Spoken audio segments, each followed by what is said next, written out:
Hello, my name is Madison McKay, and today I'm going to be presenting my research paper on how limited water access affects migrants at the US-Mexico border.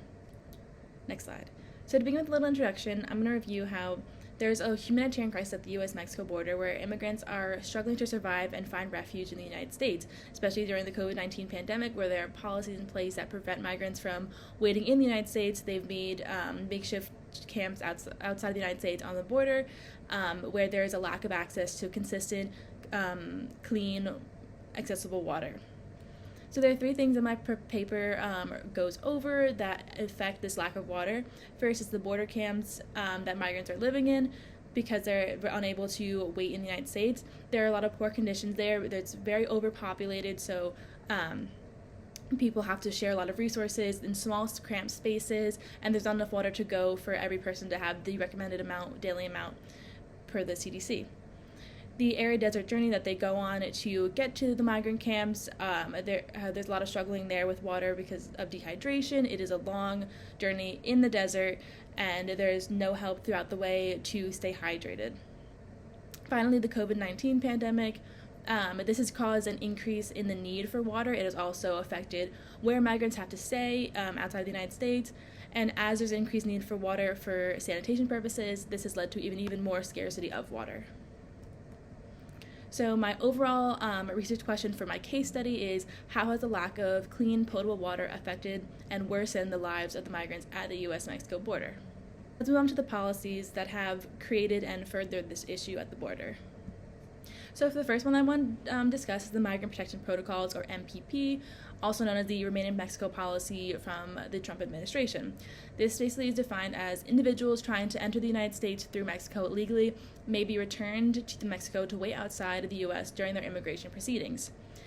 There, Mexico will provide with all the appropriate humanitarian protections for the duration of their stay.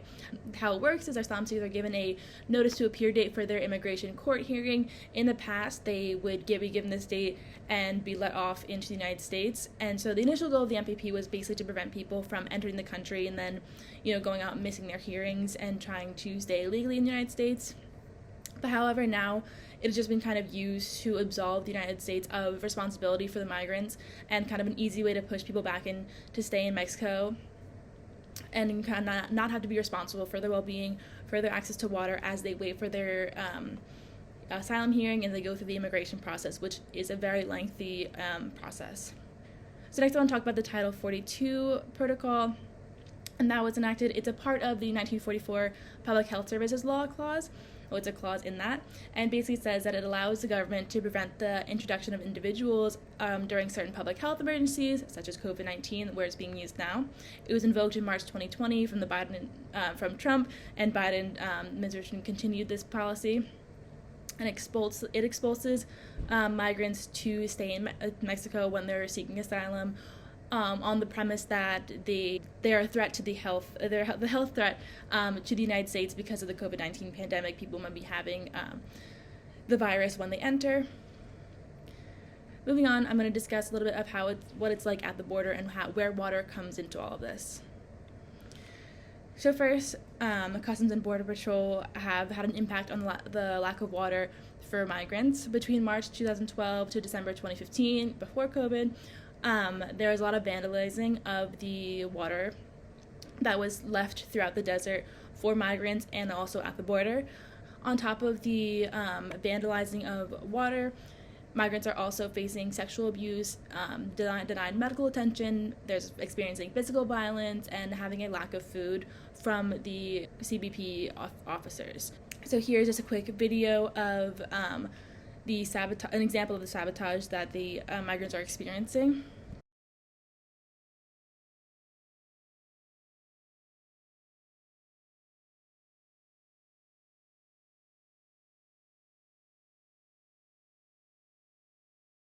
So it's just a quick example of what's going on the border and how Customs and Border Patrol officers are not taking this crisis seriously and intentionally harming migrants. Moving on to more information about the migrant camps, they are targeted by cartels for violence and extortion, so even in the camps they are not safe. People there face starvation and dehydration. They have to line up for half an hour to fill jugs and buckets if they have them. And in this photo is an example of how migrants have been having to use the Rio Grande to bathe and wash their clothes, which is contaminated with E. coli and other bacteria, so it's just really unsafe.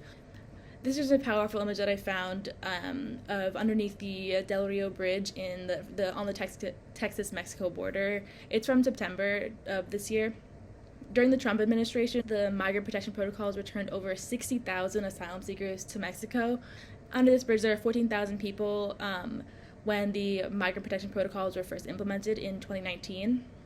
Moving on to more information about COVID-19 at the border, the migrant camp that we just saw in Matamoros, Mexico, was flooded by the Rio Grande, and this brought a lot of concerns for sanitation and medical illnesses.